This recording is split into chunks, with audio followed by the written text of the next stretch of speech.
भगवान श्री रमण महर्षि को मेरा शत शत नमन। भगवान श्री रमण महर्षि ने योग सूत्र के सार को बहुत ही सुंदर और सरल अर्थों में समझाया। आइए सुनते हैं भगवान श्री रमण महर्षि के अनुसार योग वशिष्ठ का पहला अध्याय। पहला सूत्र। उस शांत तेज को नमस्कार है जो देश काल आदि से अनंत और असीमित है, शुद्ध चेतना है जिसे केवल अनुभव से जाना जा सकता है। दूसरा, ना तो वह जो पूरी तरह से अज्ञानी है और ना ही वह जो इसे जानता है अर्थात सत्य इस पुस्तक का अध्ययन करने के लिए पात्र है। केवल वही जो सोचता है कि मैं बंधा हूँ, मुझे मुक्त होना ही चाहिए, इसका अध्ययन करने का अधिकारी है। तीसरा, जब तक किसी पर भगवान की कृपा ना हो जाए तब तक उसे ना तो उचित गुरु मिलेगा और ना ही उचित ग्रंथ। चौथा, हे राम, जिस प्रकार एक स्थिर नाव नाविक से प्राप्त होती है, उसी प्रकार संसार सागर को पार करने की विधि महान आत्माओं की संगति से सीखी जाती है। पांचवा, संसार के लंबे समय तक रहने वाले रोग का महान उपचार यह जांच है, मैं कौन हूँ, यह संसार किसका है जो इसे पूरी तरह ठीक कर देता है। छठा, एक दिन भी ऐसे स्थान पर नहीं बिताना चाहिए जहाँ अच्छे फल और ठंडी छाया वाला बुद्धिमान सत्य जानने वाला वृक्ष ना हो। सातवां, संतों के पास जाना चाहिए, भले ही वे शिक्षा ना दें, यहाँ तक कि उनकी हल्की फुल्की बातचीत में भी ज्ञान होता है। आठवां, संतों की संगति शून्यता को पूर्णता में, मृत्यु को अमरता में और विपत्ति को समृद्धि में बदल देती है। नौवां, यदि संतों को केवल अपने सुख की ही चिंता होती तो संसार के दुखों से पीड़ित लोग किसकी शरण लेते। 10वां, हे भले आत्मा, एक योग्य शिष्य को जो वैराग्य प्राप्त हुआ है, जो दिया जाता है वही वास्तविक ज्ञान है। यह पवित्र ग्रंथों का वास्तविक तात्पर्य है और व्यापक ज्ञान भी है। 11वां, शिक्षण की पारंपरिक पद्धति का पालन करना केवल परंपरा के लिए संरक्षण है। शुद्ध जागरूकता केवल शिष्य की समझ की स्पष्टता से उत्पन्न होती है। 12वां, भगवान को पवित्र ग्रंथों या गरुड़ की सहायता से नहीं देखा जा सकता, आत्मा को शुद्ध बुद्धि से आत्मा ही देखती है। 13वां, मनुष्यों द्वारा अर्जित सभी कलाएं अभ्यास के अभाव में नष्ट हो जाती हैं, लेकिन ज्ञान की यह कला एक बार उभरने के बाद लगातार बढ़ती रहती है।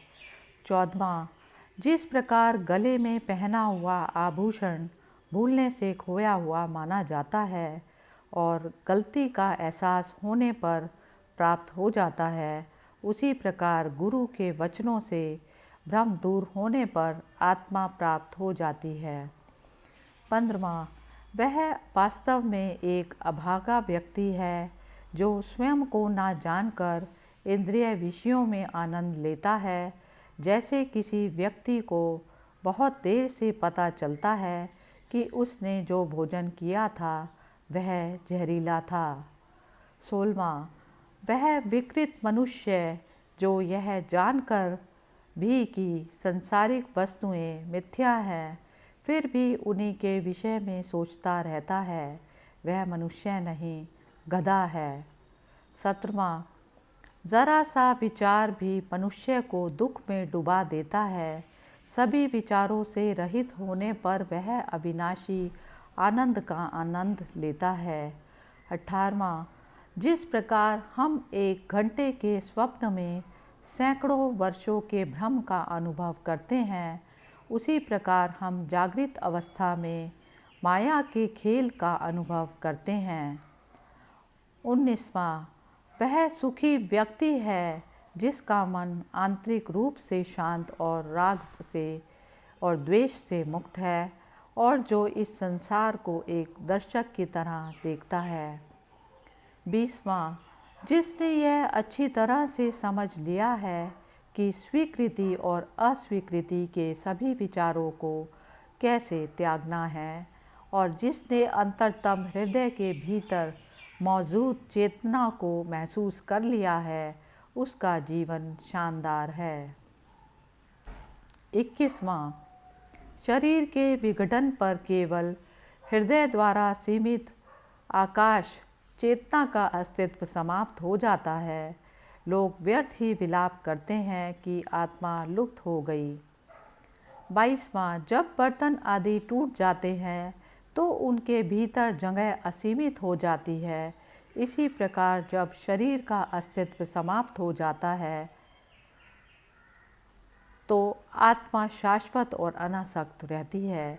23वां, कोई भी वस्तु कहीं भी किसी भी समय जन्मती या मरती नहीं है। वह ब्रह्म ही संसार के रूप में भ्रामक रूप से प्रकट होता है। 24वां, आत्मा अंतरिक्ष से भी अधिक व्यापक है। यह शुद्ध, सूक्ष्म, अक्षय और शुभ है। ऐसे में उसका जन्म कैसे हो सकता है और उसकी मृत्यु कैसे हो सकती है। 25वां, यह सब शांत है, आदि, मध्य और अंत से रहित, जिसे अस्तित्व या गैर अस्तित्व में नहीं कहा जा सकता। ये जानिए और खुश रहिए। 26वां, हे राम, अज्ञानता में डूबा हुआ जीवन जीने की अपेक्षा हाथ में मिट्टी का कटोरा लेकर बहिष्कृत चांडालों की गलियों में भीख मांगते हुए घूमना अधिक श्रेष्ठ है। 27वां, ना तो बीमारी, ना जहर, ना विपत्ति, ना ही दुनिया की कोई अन्य चीज़ पुरुषों को उनके शरीर में पैदा हुई मूर्खता से अधिक पीड़ा पहुंचाती है। इस प्रकार योग वशिष्ठ का सार पहला अध्याय समाप्त हुआ। हरि ओम तत्सत।